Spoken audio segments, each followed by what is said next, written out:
Muhammad wa ala ali Muhammad kama sallaita ala Ibrahim wa ala ali Ibrahim fil alamin innaka Hamidum Majid.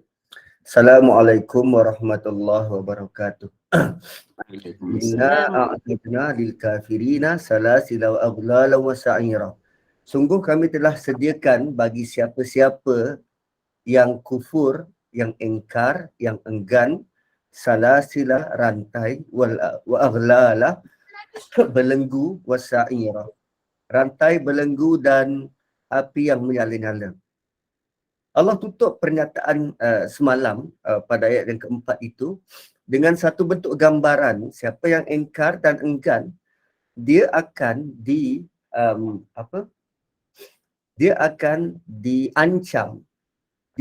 diancam dengan azab, dia bakal dirantai, tangan dan leher bakal dibelenggu.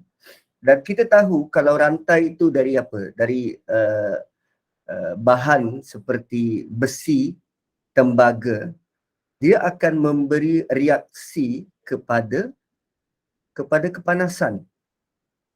Rantai besi, tembaga ke, dia akan memberi reaksi kepada kepanasan. Kalau rantai itu dibuat daripada plastik, berhadapan dengan kepanasan api neraka, plastik akan cair. So, bila dia menjadi konduktor haba terbaik, bayangkan menghadapi kepanasan api neraka, rantai itu lama-kelamaan menjadi panas membara. So, sebelum diazab, dia sudah rasa bahang panasnya rantai besi itu yang dekat dengan kulit leher.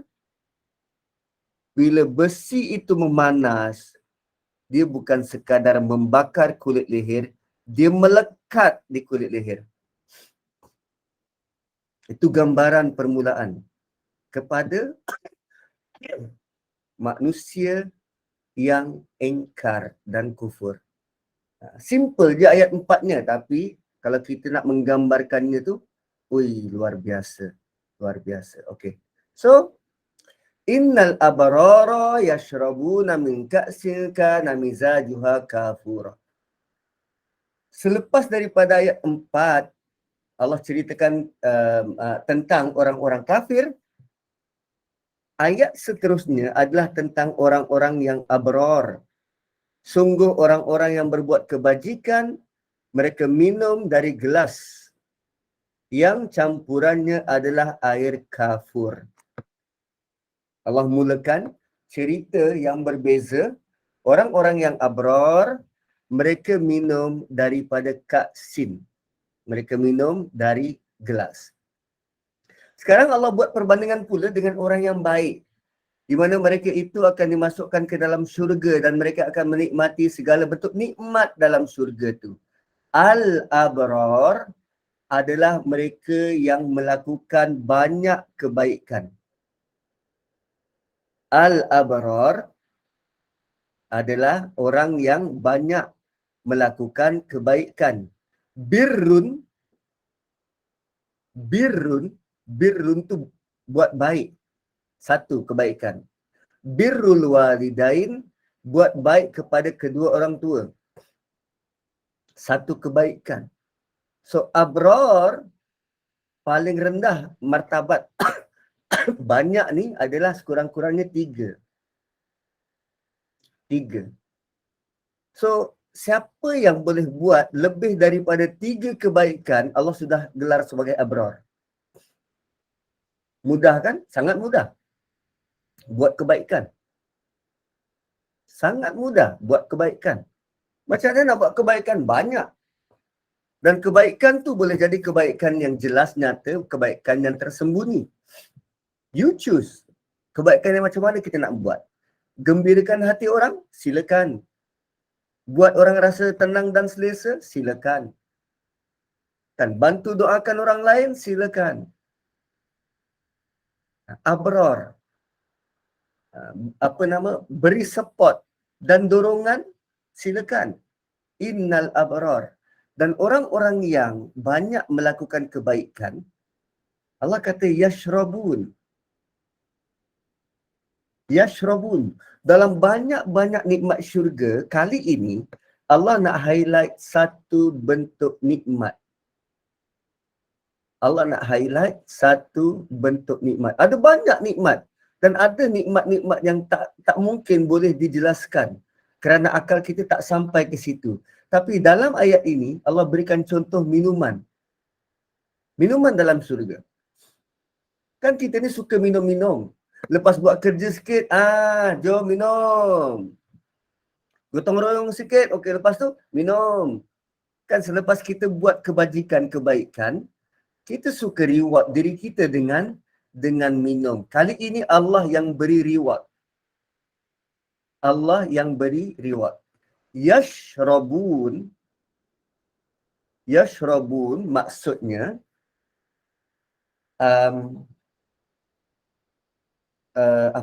Yashrabun ni maksudnya dia usahakan untuk minum. Yashrabun bukannya minuman tu datang pada dia. Dia yang pergi ke meja untuk ambil air. Itu yashrabun. Dan menggunakan fi'il mudhari', perbuatan ini dilakukan berulang kali. Gambarannya seperti hidangan buffet. Hidangan buffet. Gelas-gelas itu ada di atas meja.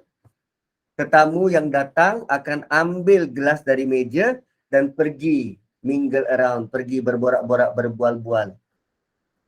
Dan macam hari itu dijemput pergi perkahwinan salah seorang daripada rakan kita. Pergi ke tempat tu, dia beri welcoming drink, belum lagi duduk. Lepak dekat luar, dekat hall tu, dekat luar daripada dewan tu, disediakan air, siapa nak pergi ambil, kacang-kacang ke, ambil sementara menunggu tempat duduk disediakan. So, pergi situ, ambil air, letak dekat meja, sambil-sambil berdiri, boleh take a sip or two.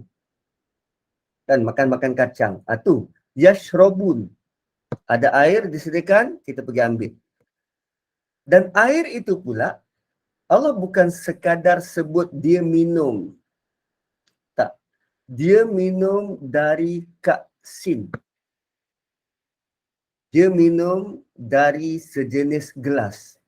Oh, gelas. Dan gelas itu gelas apa? Gelas itu gelas apa? Okey. Tuan-puan, bagi masyarakat Arab, ka'sin ni maksudnya segelas air yang penuh dengan arak. Satu gelas yang penuh dengan arak. Atau ka'sin. Maksud asal ka'sin bagi masyarakat Arab. Dan lazimnya ka'sin ini digunakan sewaktu mereka merayakan kemenangan, menang perang, dapat menawan ke ataupun dapat harta rampasan perang yang banyak, tu diorang raikannya dengan ka'sin. So Allah guna perkataan yang sama yang audien awalnya kepada masyarakat Arab untuk menarik perhatian mereka bahawa di syurga nanti juga ada bentuk celebration semacam ini, perayaan semacam ini. Minum daripada gelas yang well known, penuh dengan arak, ka'sin. Dan di zaman moden ini, bila sebut tentang gelas, selalunya kalau jenis-jenis arak ni, dia perlu dihidangkan menggunakan gelas yang tertentu. Contohnya arak mahal seperti wine. Ini bentuk gelas dia, tuan-tuan. Ini bentuk gelas dia. So kalau di dunia ini pun manusia menggunakan bentuk gelas yang berbeza untuk acara tertentu, apatah lagi di syurga. Kan? So Allah gunakan gelas yang penuh dengan arak yang difahami oleh masyarakat Arab sebagai contoh. Ini antara gelas yang ada. Dan mereka akan pergi ambil minuman dan pergi minum bersama-sama dengan kawan dalam syurga. Innal abrara yashrabun. Mereka minum-minum. Mereka minum-minum. Min ka'sin kana mizajuha kafura. Dan Allah bukan saja sebut tentang gelas, tapi Allah sebut dia ada campuran. Air yang dihidangkan tu bukan air biasa, tetapi dia mix, campuran dengan kafura. Kafura ni ulama pening. Apa benda air kafur ni? Bercampur dengan kafur. Arab Mekah membayangkan kafur itu kerana kafur itu datang ke tanah Arab dari India. Orang Arab menggunakan kafur itu dicampur di dalam air mereka. Dan bagi orang Arab ini adalah air yang sedap dan air istimewa. Kita mungkin kalau perlu digambarkan, kita mungkin boleh bayangkan sirap limau ataupun orange punch ataupun bentuk-bentuk air yang dicampur dengan bahan lain untuk menyedapkan air tu. Tuan-puan pernah singgah minum beli air daripada Tilai, Katira, bentuk-bentuk macam tu. Minuman yang ada campuran lain. Kan, teh lychee, kalau tea life, lepas tu ada bubble bee, boba, bentuk macam tu. Air yang dicampur dengan bahan lain. Cumanya dalam konteks ini, dalam ayat ini, didatangkan contoh kaksin bercampur dengan kafura. Air koktail, yes. Air koktail. Dan bagi yang ada pengalaman pergi umrah, kan dekat luar Masjid Nabawi tu, dia ada satu booth, dia jual teh. Lepas isyak, orang beratur nak beli teh tu. Teh tu, teh botol macam tu je, tapi dicampur dengan daun pudina. Teh tu rasa mint. So rupanya, air ini Allah sediakan dalam bentuk begitu, ada bahan campuran yang lain yang menjadikan dia lebih berperisa dan lebih sedap. Wow, okey. So Allah suruh kita bayangkan sebagai motivasi kepada mereka-mereka untuk kekal beriman dan amal soleh. Punya detail Allah suruh kita bayangkan sehingga part minum pun Allah bagi tahu gelas dan apa campurannya. Kan? Dan bila kita lalui surah Insan ni tuan-puan, dia akan menjawab soalan yang bukan kita tanya, tapi saudara kita tanya, mungkin anak kita yang tanya atau sepupu kita yang tanya. Selalunya soalan-soalan yang ditanyakan ni begini. Lelaki masuk syurga dapat bidadari, perempuan dapat apa? Saya tahu tuan-puan tak tanya benda ni. Jiran yang tanya. So tuan-puan tanya bagi pihak. So surah Insan akan sentuh benda tu.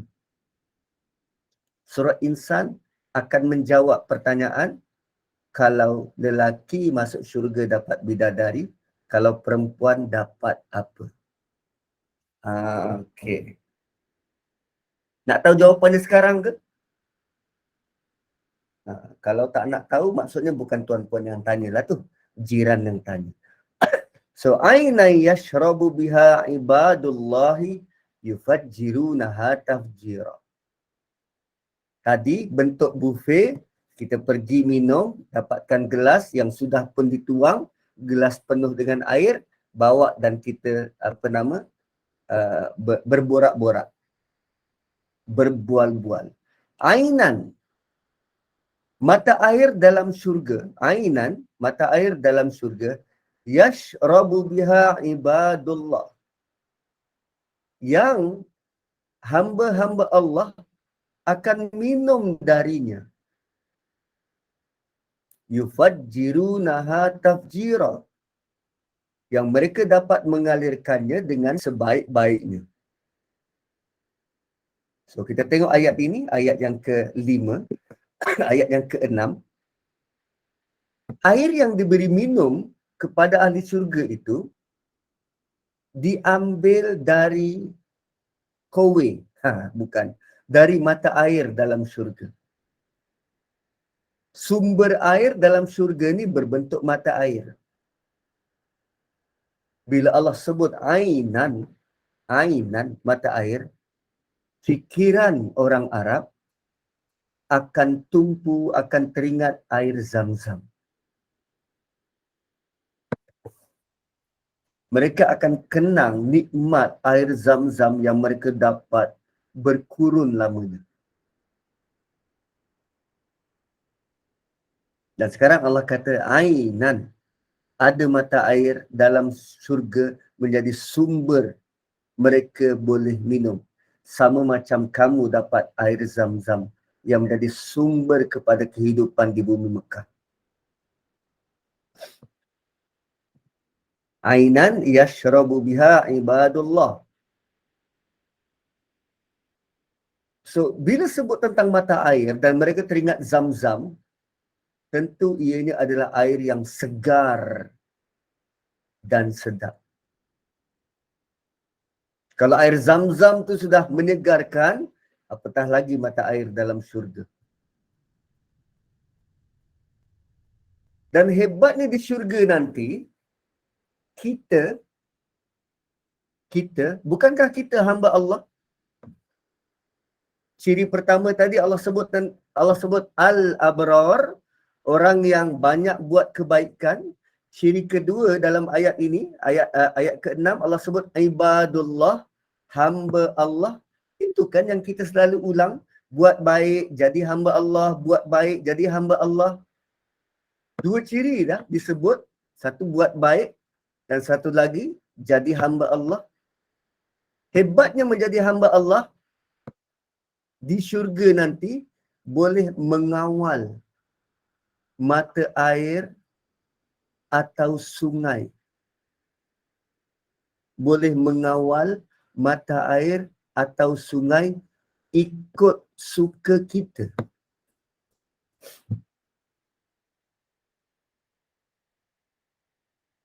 Ikut suka kita.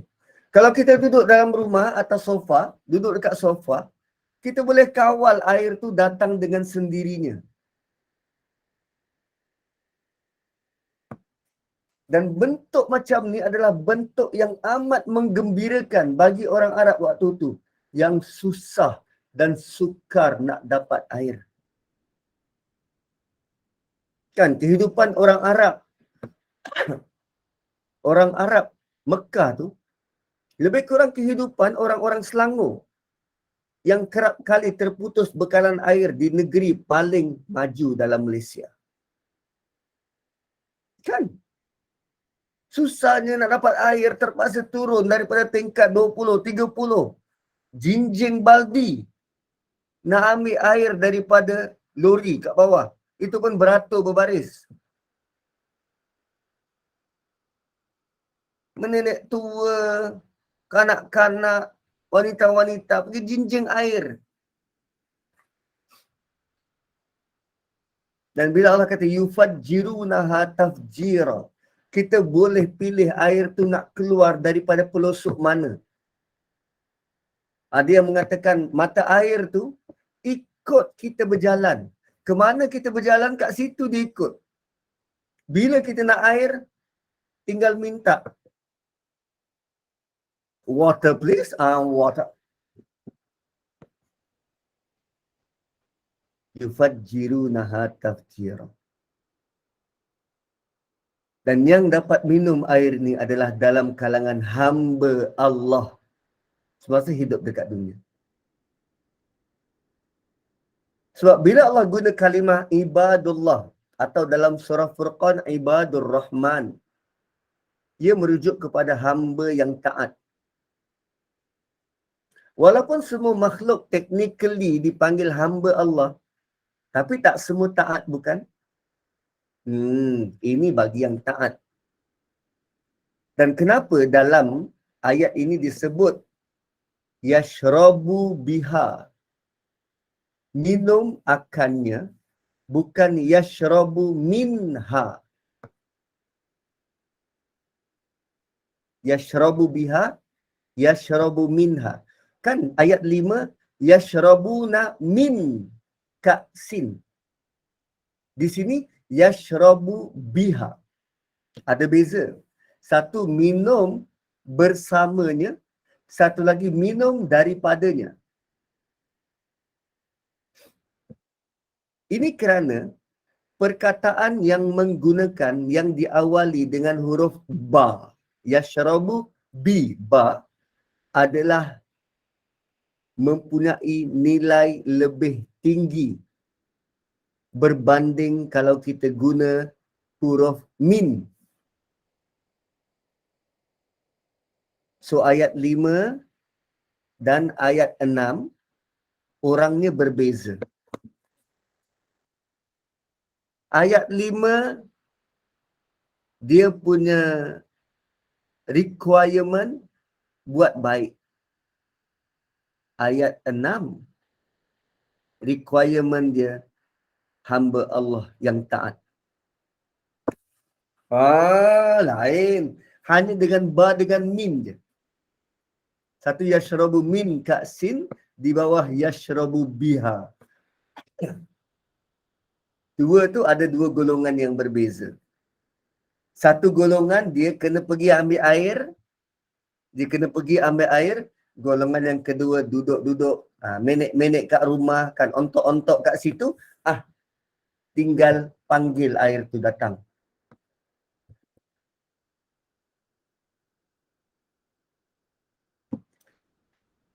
Pada ayat kelima, dalam ayat ini kalimah al-abrar menggunakan huruf min. Mereka itu adalah orang yang baik dan mereka akan minum daripada cawan di mana campurannya adalah kafur. Manakala ayat 6 untuk ibadullah yang menggunakan kalimah biha. Mata air yang diminum akannya oleh hamba-hamba Allah. So ibadullah makam dia lebih tinggi. Dia punya kedudukan lebih tinggi, martabatnya lebih tinggi berbanding golongan abrar. Kerana dengan menggunakan huruf ba, ia menunjukkan golongan hamba berada dekat dengan mata air tersebut. Sedangkan abrar minum dari cawan. Dan boleh jadi tidak berdekatan dengan mata air tu. Contohnya macam ni tuan-puan. Payah betul lah ustaz, dekat ke tak dekat, dekat tak dekat macam ni. Saya minum air zam-zam dalam cawan di Malaysia. Minum air zam-zam kan bagus. Ada keberkatan.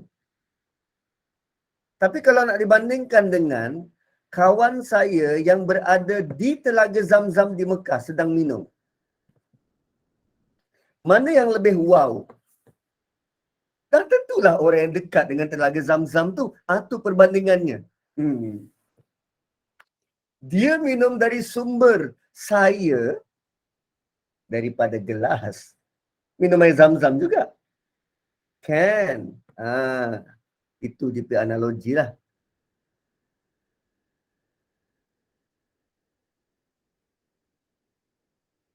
Maka huruf ba digunakan untuk merujuk kepada yang minum, selalu untuk golongan yang sangat dekat dengan Allah.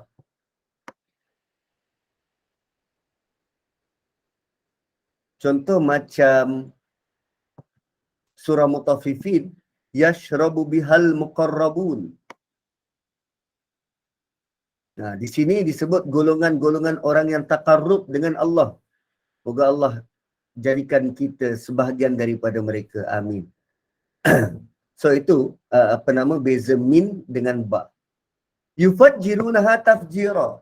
So golongan ini dia boleh mengawal mata air ni ikut suka dia. Dia boleh kawal. Boleh kawal mata air ni. Tuan-tuan pernah tengok Avatar? Bukan Avatar yang biru tu. Avatar The Last Airbender.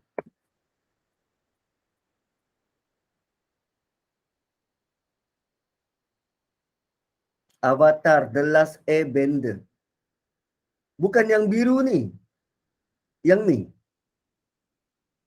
Kartun ni dah lama tuan-tuan. Kartun ni nama dia Avatar. Dia dah lama. Dia dah lama dan bila dia nak menggunakan nama Avatar tu, rupanya ada orang lain telah register nama tu untuk filem dia. So dia terpaksa ubah nama lain. Sedangkan Avatar ni lah yang ditunggu-tunggu kemunculannya. The Last Airbender. So dia ada kuasa, Mamat ni, yang kepala dia macam tu. Dia ada kuasa, dia boleh kawal angin, dia boleh kawal tanah dan dia boleh kawal air. So saya selalu membayangkan yufajjirunaha tafjira ni macam dia ni duk kawal air macam tu. Bayangkan tuan-puan kita dengan suit kita di syurga, kan, pakai sutera nipis dan sutera tebal, bersama dengan kita punya dayang-dayang dan butler, pergi ke mana-mana, dekat keliling kita ada air yang duk pusing, dan bila-bila kita nak minum, kita tinggal seru, masuk, air tu masuk dalam mulut. Allah, comelnya macam tu kan. Yufajjirunaha tafjira. Ahli syurga dia boleh kawal pergerakan air ikut suka dia. So ada siapa-siapa yang rasa macam tak best lah masuk syurga? Allah sebut yufajjirunaha tafjira. Dia boleh kawal ikut suka dia. Tak perlu kena gali, kena buat bor air, tak.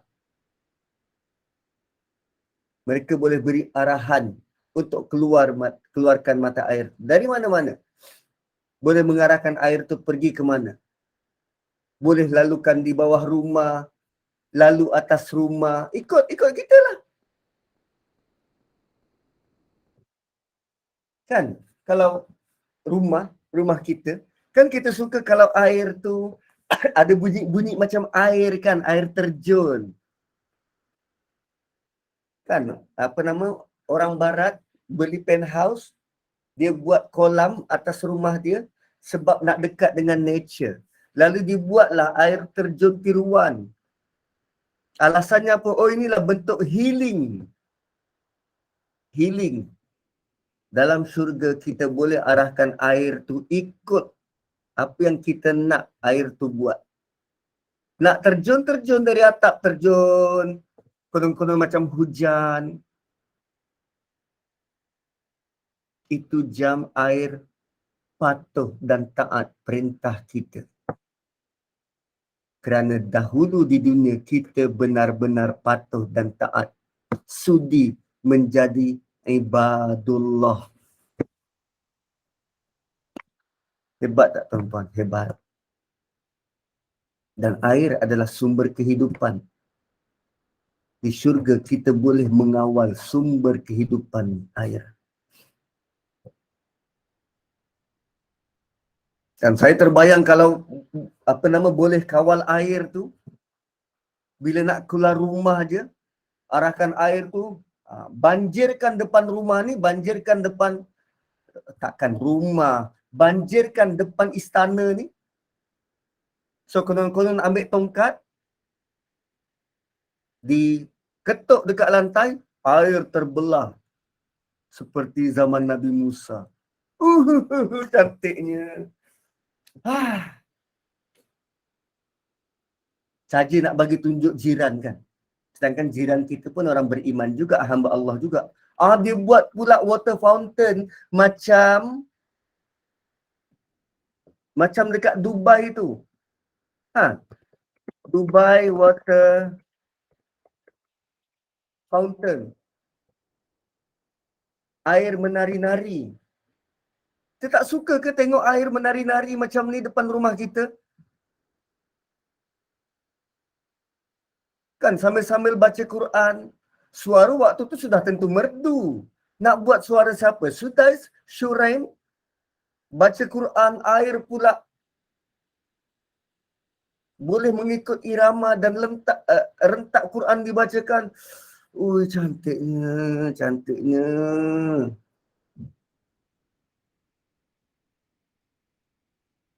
Hanya dengan air, tuan-tuan. Yufajjirunaha tafjira. Satu surah ini, apa nama, kalau kita dapat hafal, sewaktu kita berjalan-jalan kita baca, dan baca satu-satu, dan sampai ayat ni kita menggambarkan semacam itu, kita rasa, aku tak sabar nak jadi hamba Allah, aku tak sabar nak jadi hamba Allah. Aku memang nak jadi hamba Allah, supaya aku boleh dapat kesempatan dan keindahan seperti yang tertera dalam surah Insan. Kita boleh mengarahkan air tu. Buat apa yang kita nak. So itu jam terasa, masih rasa nak minum ke air? Tak. Tak. Lebih dari itu kita boleh buat. Lebih dari itu. Kan berjalan ke mana-mana, walau dekat syurga, mana perlu bodyguard ke apa. Tapi kita, kalau nak show off, memang boleh show off dekat syurga. Kita ada butler, dan air kita tu kita arahkan, air, cuba engkau buat rupa bentuk manusia, tapi dalam bentuk air. Berjalan bercakap sebelah kita. Wow. Itu another level. Ikut kita punya imajinasi dan apa yang kita bayangkan.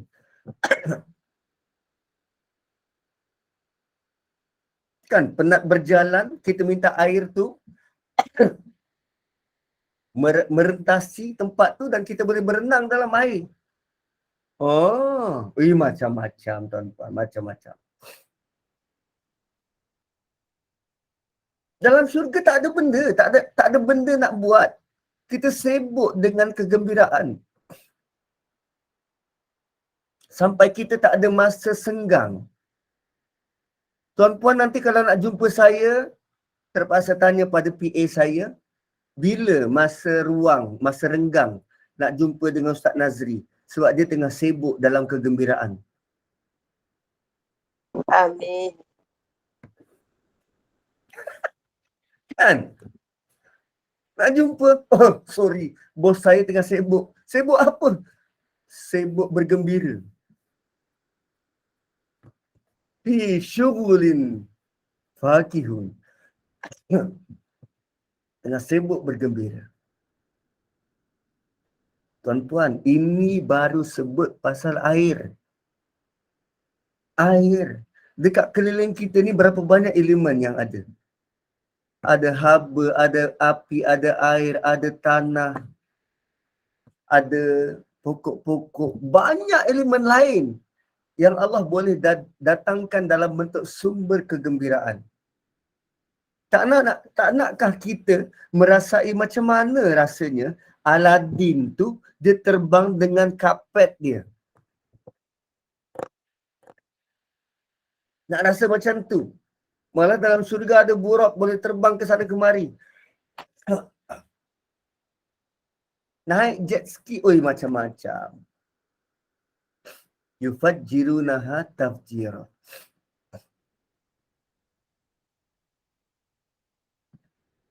Dan kita tengok apa lagi yang dibuat oleh hamba Allah ni sehingga dia layak untuk dapat nikmat yang sehebat ini. Yufuna bin nazri. Mereka sering menunaikan nazar. Yufuna bin nazri. Mereka jika bernazar, mereka sering menunaikan nazar. Wa yakhafun. Dan sentiasa ada rasa takut. Yakhafun fi'il mudhari'. Yufun juga fi'il mudhari'. Mereka sering menunaikan nazar, menyempurnakan nazar. Wa yakhafun. Dan sentiasa ada rasa takut, gusar dan khawatir. Takut apa? Yauman kana syarruhu mustatira. Takut pada hari, takut akan hari yang azabnya merata-rata. Hari kiamat yang azabnya merata-rata. So yufuna bin nazri, mereka adalah orang-orang yang memenuhi nazar. Memenuhi nazar. Ustaz, saya tak pernah bernazar, Ustaz. Saya tak bernazar, macam mana saya nak layak untuk jadi orang macam ni? Nazri ni bila kita convert benda yang sunat menjadi wajib. Kita janji nak buat benda sunat. Katalah kalau anak berjaya UPKK nak bernazar puasa 3 hari. So asalnya puasa tu sunat, tapi kerana bernazar puasa tu jadi wajib. Kita wajib berpuasa 3 hari. Kita janji. So nazar kita boleh fahami sebagai janji. Mereka ini adalah orang-orang yang telah memenuhi segala bentuk janji mereka pada Allah yang mereka janji untuk lakukan. Janji untuk taat, janji sempurnakan segala hukum. Nazar adalah janji untuk buat sesuatu. Tu janji. Dan hukum dan rukun nazar tu tuan-tuan boleh carilah. Nazar. So kita convert daripada ibadah sunat menjadi wajib. Orang dulu lazim buat macam tu. Lazim buat macam tu. Tapi orang sekarang kadang dia buat nazar yang tak harus. Contoh, Argentina menang bola, aku nak botak kepala. Aku bernazar botak kepala. Tak. Botak kepala bukan ibadah. Kan, kalau Argentina menang, aku berlari dari Putrajaya ke KL. Tak. Berlari bukannya ibadah. So, tu nazar. Dan nazar, jangan bernazar untuk susahkan diri. Kerana kita tak perlu nak siksa diri. Islam tak ajar begitu. So, pertama dia bernazar, berjanji. Yang kedua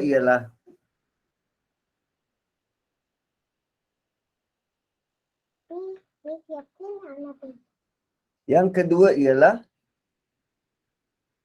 yakhafun. Mereka orang yang takut kepada azab yang merata-rata di akhirat nanti. Ingatan dia terhadap akhirat tu kuat. So untuk menjadi hamba Allah, pertama dia kena penuhi janji. Yang kedua, ingatan terhadap akhirat tu kuat. Maka kerana kekhawatiran itu, dia berusaha memperbaiki tingkah laku dan perbuatan. Berhati-hati terhadap apa yang dia buat. Takut dimasukkan ke dalam neraka. Sebab kalau kita tak ada rasa takut semacam ini tuan-puan, apa akan jadi? kita takkan jaga diri. Kita takkan jaga amal perbuatan kita. So, yang kena rasa takut ni apa? Hati. Dan nak dapat takut tu macam mana? Kena selalu baca Quran. Kena selalulah bergelumang dengan ayat-ayat Quran. Kerana Quran kerap kali sebut tentang azab-azab akhirat, tentang balasan syurga. Barulah timbul rasa kepercayaan dan keyakinan tu semakin kuat. Itu je cara untuk timbulkan rasa takut. Sebab kita tak mungkin nampak azab tu sekarang. Tak. Yufuna bin nazri wa yakhafuna yawman kana syarruhu mustatira.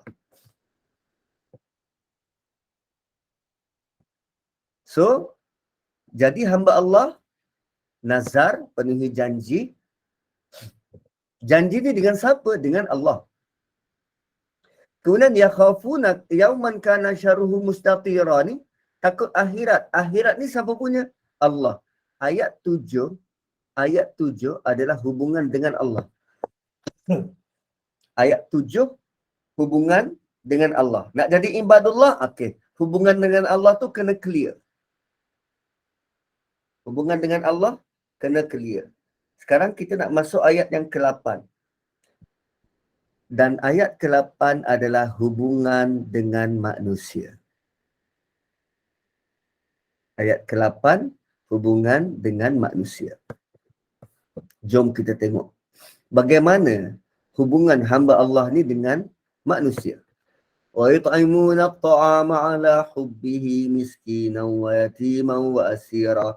Dan mereka beri makanan yang disukainya kepada orang miskin, anak yatim dan orang yang ditawan. So wa yut'imuna at-ta'ama 'ala hubbi. Mereka beri makanan yang disukai. Dulu semasa di dunia, mereka selalu bagi makan pada orang lain. Mereka selalu bagi makan pada orang lain, mereka tidak kedekut untuk bagi bantuan kepada mereka yang perlu. Makanan yang mereka bagi bukannya sisa. Buat kenduri tak habis, bagi budak tahfiz. Tidak. Makanan yang mereka beri bukanlah makanan yang mereka nak buang tak habis baru bagi. Tapi makanan yang mereka sayang. Malah bila sebut tentang yut'imuna at-ta'ama 'ala hubbih, makanan yang dia suka, boleh jadi dia juga perlu kepada makanan itu. Tapi dia sanggup kongsi dengan orang lain. Pergi kerja bawa bekal. Isteri bawa bekal makaroni. Dan kita tahu isteri kita masak makaroni sedap.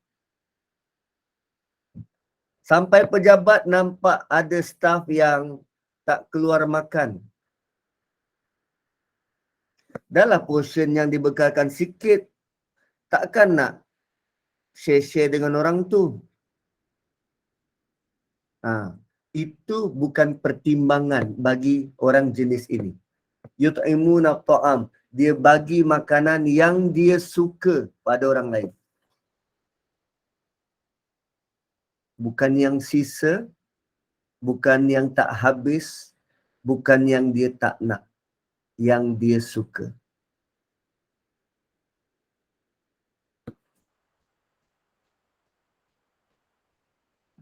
Itu bentuk apa yang dia nak bagi ni. Kan awal juzuk 4 Allah sebut la tanalul birra hatta tunfiqu mimma tuhibbun. Kamu tidak sekali-kali sampai kepada daratan sebelum kamu membuang sebagian harta yang kamu cinta. Ayat 92 surah Ali Imran ni Allah gambarkan begini. Anda sedang berada di lautan. kapal nak tenggelam. Anda perlu berdayung secepat mungkin untuk sampai ke daratan tu. So, harta yang anda bawa, anda perlu buang untuk selamatkan diri. Kalau tetap nak bawa juga, dia akan melambatkan perjalanan. So, anda tak mungkin boleh sampai ke daratan kalau anda tak buang benda yang berharga sekarang. Itu gambaran yang Allah lukis untuk kita tentang nak buat kebajikan, kebaikan. Lan tanalul birra hatta tunfiqu mimma tuhibbun. Tidak dikira sebagai kebaikan, kebajikan sehingga kamu beri, nafkahkan apa yang kamu suka. Apa yang kamu suka. Tiap-tiap bulan kita menyimpan berapa? RM200 untuk tabung masa tua kita. Kita suka menyimpan dan menyimpan dan menyimpan. Allah cabar, kamu tak akan mendapat kebajikan dan kebaikan selagi mana kamu tak sedekahkan apa yang kamu suka. Suka nak menyimpan ke? Suka nak bagi? Kan? Tu birra. Kebaikan. Mahal. Ya, mahal. Syurga Allah tu mahal. So, wa yut'imuna at-ta'ama ala hubbi. Inilah bentuk sedekah yang terbaik. Waktu kita ingin benda tu, Allah suruh bagi. Nabi SAW pernah beri ingatan pada kita. Afdalus sadaqah anta sadaqah wa anta sahihun syahihun ta'malul ghina wa takhshal faqr. Sedekah yang paling utama ialah yang engkau sendiri keluarkan. Sedekah paling utama ialah yang engkau keluarkan suatu engkau sihat dan sedang kedekut dan mengharapkan kaya dan takut jatuh miskin. Itu sedekah paling utama. Waktu kita sakit, itu jam hati kita sudah kendur. Waktu sakit, kita sedekah, kita mengharapkan untuk sihat. Tapi waktu sihat, waktu kita hanya ada duit itu je.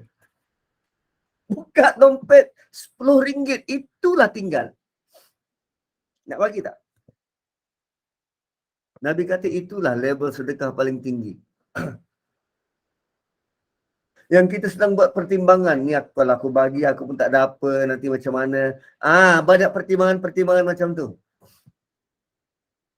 Bagi. Nilai dia tu mahal.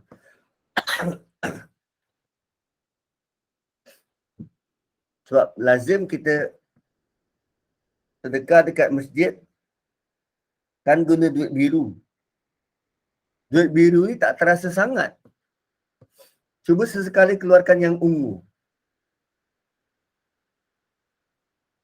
Kan? Yang ungu. Ataupun biru yang pelik sikit warna tu. Royal blue tu.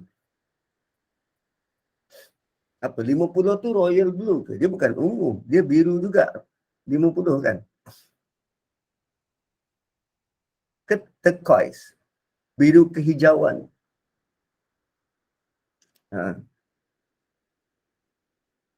So, sesekali cuba buat begitu. Upgrade. Keluarkan jumlah yang kita nak bagi tu sehingga menggugah hati kita. Kalau aku bagi, bagi terus. Itu mahal harga dia. Dan Allah secara spesifik sebut beri makan. beri makan.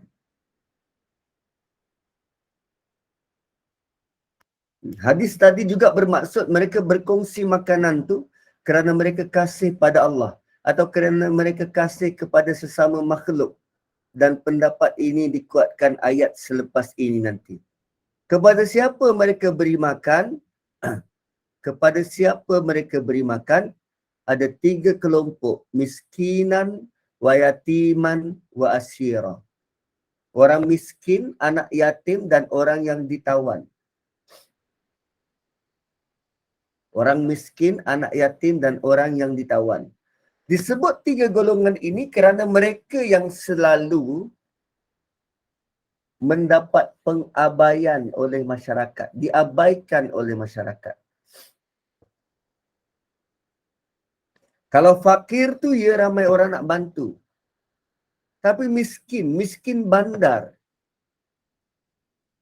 Mereka tak ada peluang dan ruang yang banyak untuk dapat makanan. Miskin bandar kot. Kan tuan-puan percaya ke Imam Masjid Negara M40 tak ada duit nak makan? Mana Ustaz? Takkan tak ada duit, kan ada gaji tiap-tiap bulan. Saya pernah interview pelajar tahfiz yang melanjutkan pelajaran ke Jordan. Adik-beradik dia dia pergi ke Jordan tu, dan pelajar-pelajar tahfiz ni mereka ditawarkan untuk layak dapat beasiswa. Skim beasiswa tahfiz. Macam tu lah bentuk dia. Entah nama dia tu saya lupa dah. Skim beasiswa pelajar tahfiz. Dengan syarat dia boleh lulus interview tu lah. So JAKIM akan beri beasiswa tu secara percuma sepanjang dia sambung pelajaran dia. So dalam banyak-banyak tu ada pelajar, ramai juga pelajar yang saya jumpa, tengok pendapatan bapa dia, engineer 20,000. Pendapatan bapa dia engineer 20,000. So bila tengok gaji bapa 20,000, kita tanya dia, awak gaji bapa awak 20,000 tak cukup ke nak sponsor awak? Kita tak tengok lagi maklumat lain. Baru tanya pasal itu. Dia kata, tuan, saya adik-beradik saya 8 orang dan semuanya sekolah dan belajar. 5 daripadanya dekat luar negara. Kita tengok payslip 20,000, kecil tuan-puan untuk menyara anak 5 orang berada di luar negara.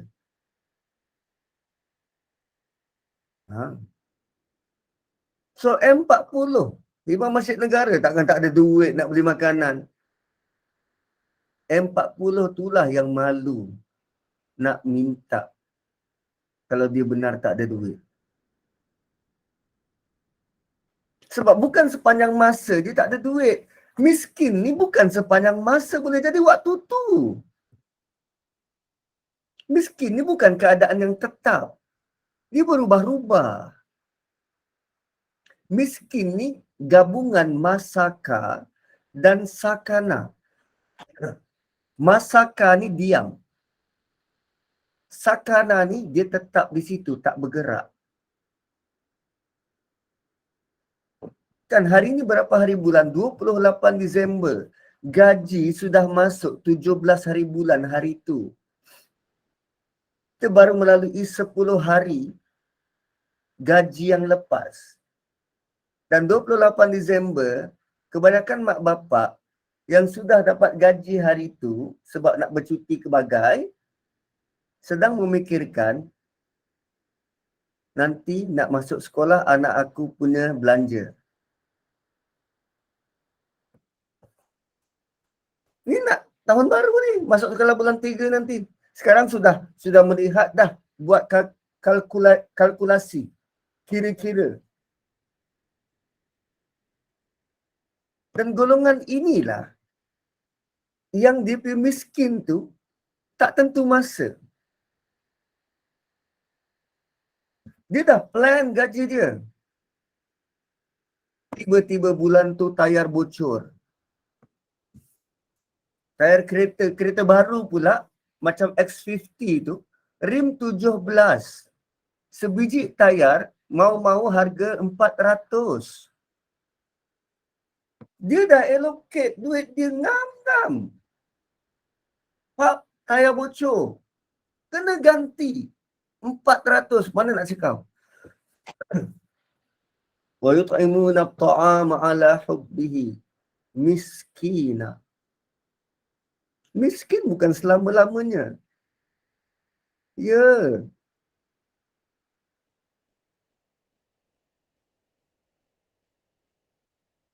Ui, dahsyat. Dahsyat tuan. Betul, betul, betul puan. Kita tak tahu bila Allah uji kita dengan kemiskinan mendadak begitu. Tiba-tiba. Tiba-tiba.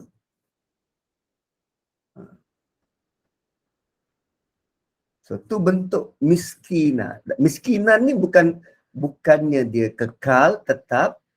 Ada orang yang digelar sebagai miskin, tidak.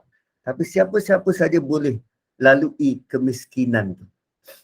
Kemiskinan. Lalu macam mana kita boleh tahu orang tu miskin atau tidak? Sebab macam tadi disebut M40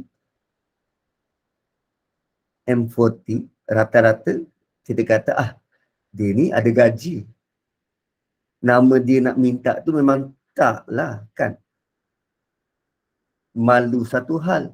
Imam Masjid Negara pula takkan nak minta-minta. Dia ada tabung masjid, gunalah tabung masjid. So macam mana nak tahu? Sebab tu lelaki Muslim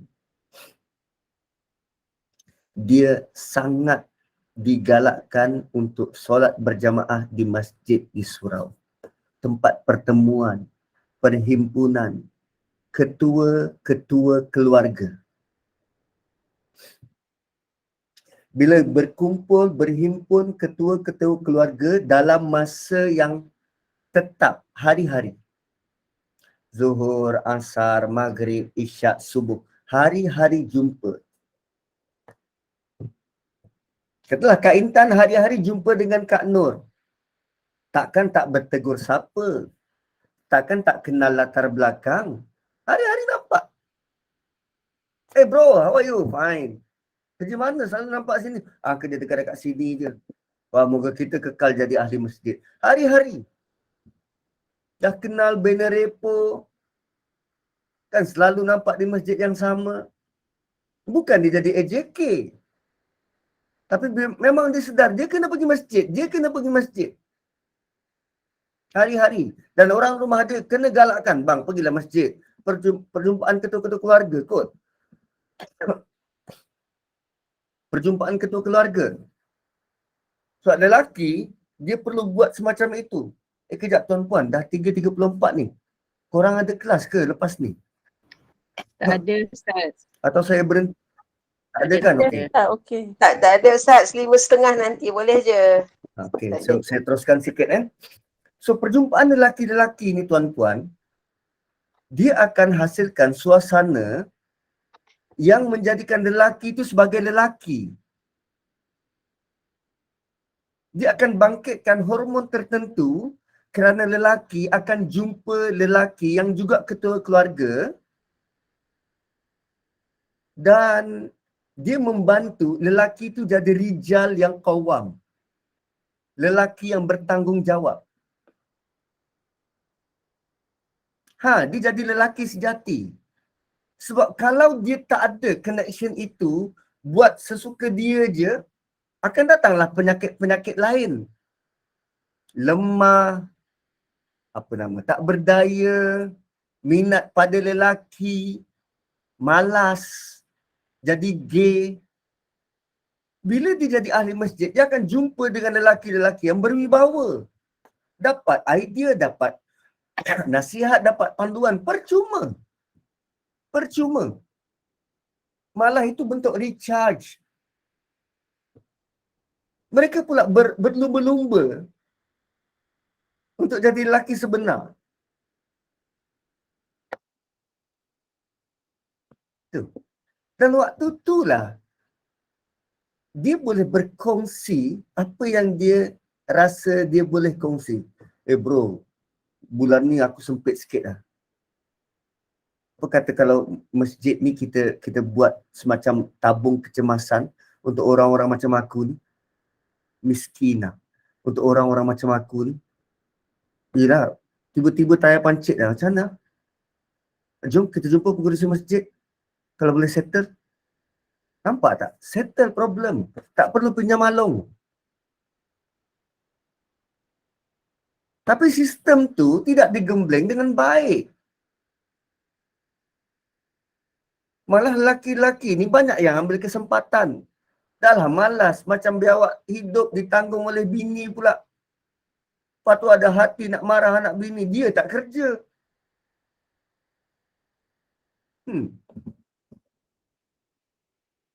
Hanya dengan masaka sakana. Dahsyat. Peraturan yang Allah buat ni sangat harmoni dah. Komplit. Tinggal lagi manusia yang tidak reliable. Manusia yang tak berusaha untuk buat benda tu menjadi realiti. Kalau tak, kita boleh hidup dengan sangat baik. Laki-laki rumah dia ada dua. Satu rumah dia, satu lagi rumah Allah. Dia kena ulang alik dua tu. Bukan ngeteh kat kedai kopi. Dia kena jemaah dekat situ. Awal surah Baqarah Allah dah bagi tahu. Alladzina yu'minuna bil ghaibi wa yuqimuna shalah. Yuqimun dalam bentuk jamak. Yuqimun dalam bentuk jamak. So orang-orang yang mendirikan bersama-sama, berjamaah. Solat tu kena berjamaah.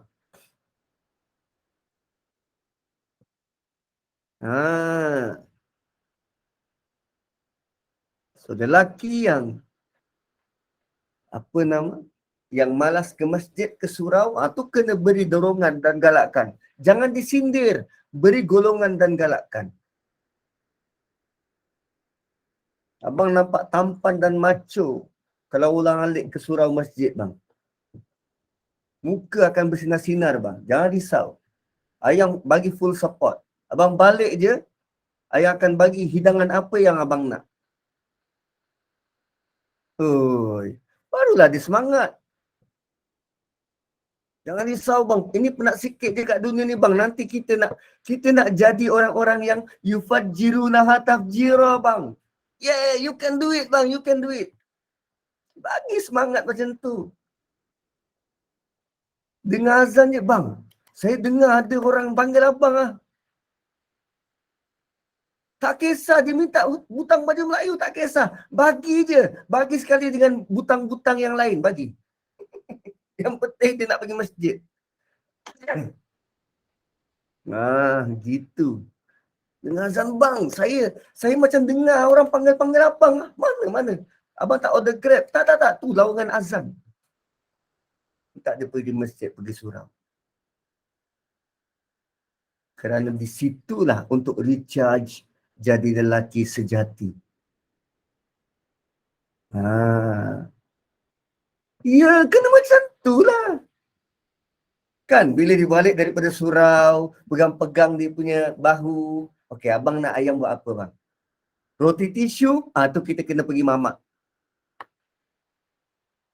Kan, recharge. So, bila dia balik daripada situ, komuniti Muslim ni akan semakin kuat. Sebab semakin ramai lelaki, ketua-ketua keluarga, perjumpaan ketua-ketua keluarga setiap 5 waktu, dia akan menghasilkan benda yang besar.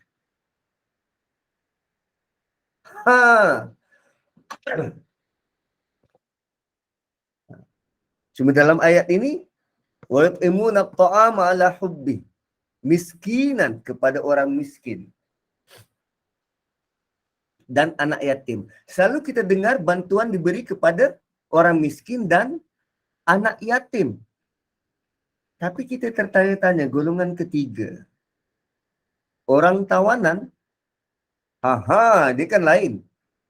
Dan dia menjadi perbahasan yang sangat panjang dalam kalangan ulama. siapa dia orang tawanan ni.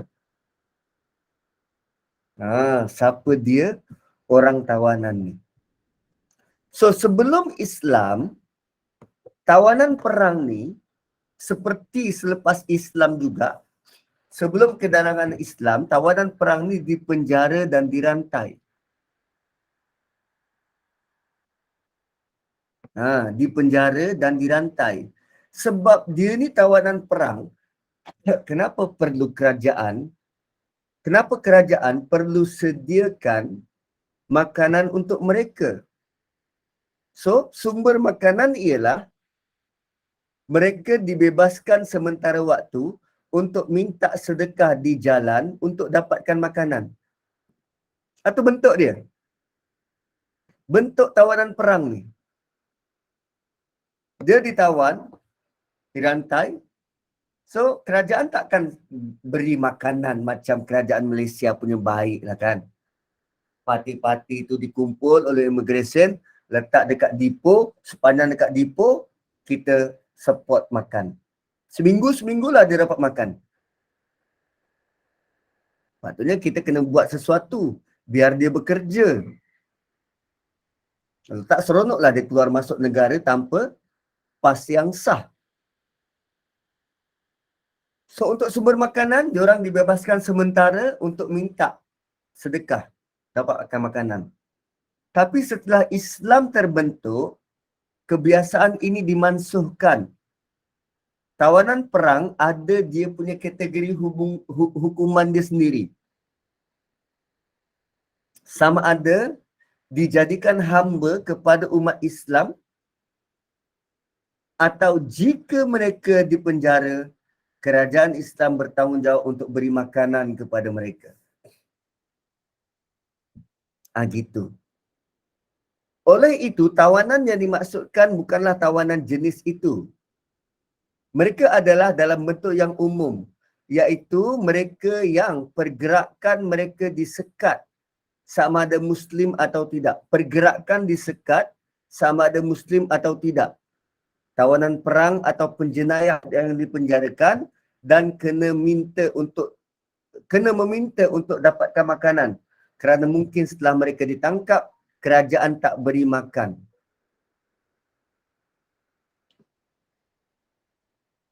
Apa keadaan manusia yang dia tak boleh buat apa-apa kerana disekat? Salah satunya mungkin kerana hutang atau mungkin dia ni muflis, blacklist. So, secara umumnya beri bantu makan kepada siapa yang perlu adalah perkara yang digalakkan. Tak kira sama ada dia miskin ke, anak yatim ke, tawanan ke, apa juga keadaan. So dalam ayat ni Allah bagi beberapa contoh je.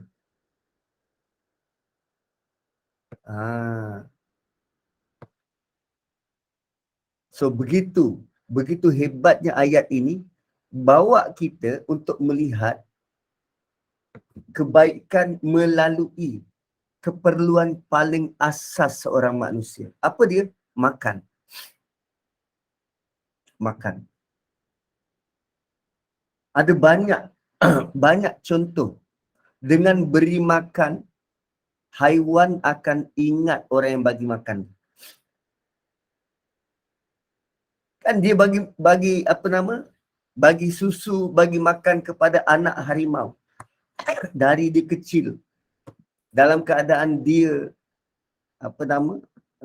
keseorangan, mungkin ketakutan, anak harimau tu akan ingat siapa yang bagi dia makan.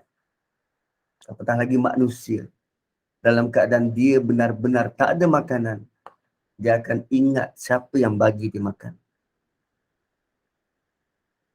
Dahsyat tuan-tuan.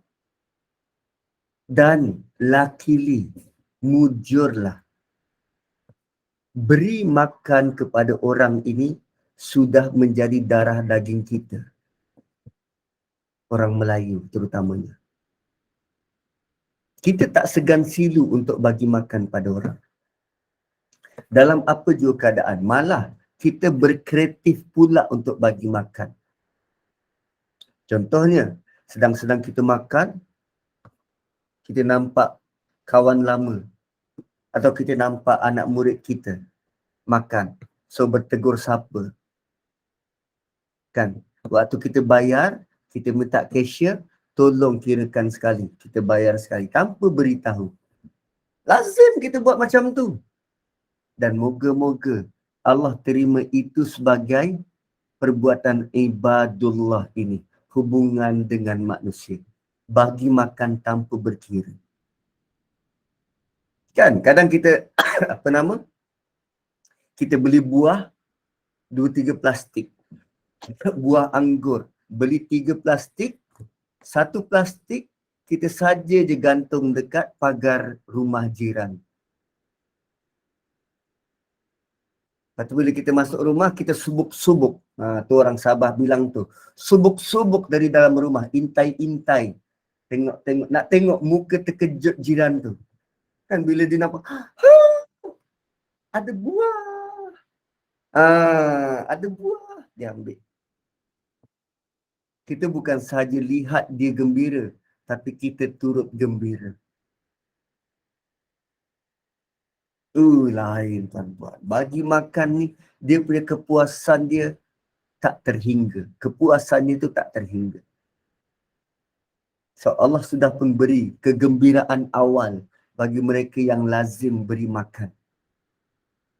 Kalau di dunia ni kita sudah rasa gembira, bayangkan di syurga nanti.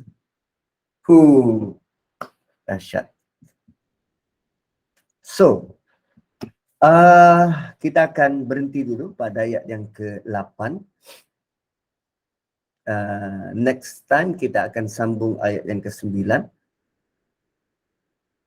Sekarang orang takut nak ambil buah atau makanan kalau bagi senyap-senyap. Letaklah tanda kat situ. Ini percuma. Sebab orang takut kalau makanan tu orang punya sengaja, tak sengaja ditinggalkan macam tu. Tapi letak saja note, letak kad, ini percuma. Ataupun Allah sayang kita, saya sayang awak, letak je kat situ. So biasanya kalau dekat apartment, kan dekat bawah depan lift tu dia letak bangku-bangku, meja. Lazimnya ada orang letak barang perniagaan dia kat situ. Nasi air RM2, ada bekas untuk kita masukkan. So untuk yang kita bagi ni, di step 1 ke, percuma ke, letak saja situ. Itu barulah orang tahu kita punya niat dan apa yang kita nak bagi tu. Wallahu a'lam. Kembali kepada moderator. Baik, Alhamdulillah, Alhamdulillah, Alhamdulillah. Syukran.